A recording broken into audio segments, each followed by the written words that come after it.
আপনি যে বললেন পার্কে ঘুরতে যাবো, তাই তো আমি নতুন প্যান্ট জামা পরে এসেছি। তুই মাছের হাটে কেন? সবাই তো পার্কে যায়, আমরা না হয় বাজারে আসলাম। ভালো লাগছে না? এই সত্যি কান থেকে বলে তো রাস্তাতে কি ব্যাপার? এই বাচ্চাটাকে ভাই ধমক দিচ্ছেন কেন? দেখছো না ওর জন্য আমার দোকানে ঘুমতে আসছে না। দেখি বাবু কি মাছ করিস? ইস, এ তো পচা মাছ। এই মাছ কেউ খায়?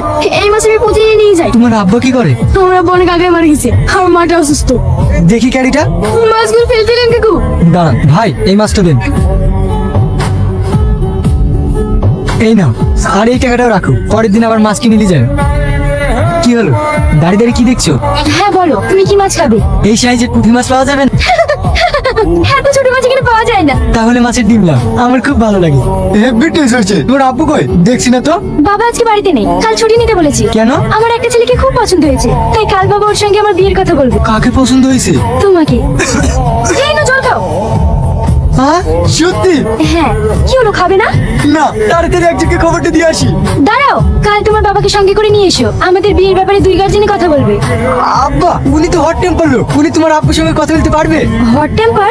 না মানে, উনি দীর্ঘদিন ধরে পুলিশের চাকরি করছে তো, মাথাটা ভীষণ গরম। অন্য কাউকে নিয়ে আসলে হবে না? যাকে নিয়ে আসবে সেই জন্য একটু শিক্ষিত হয়, যাতে মোটামুটি সবকিছু বোঝে। আর ওইসব নিয়ে তোমাকে চিন্তা করতে হবে না। এমন একজনকে নিয়ে আসবে না যাকে দেখে তোমার আব্বু অবাক হয়ে যাবে। ঠিক আছে। আরে আরে, সাবধানে যেও।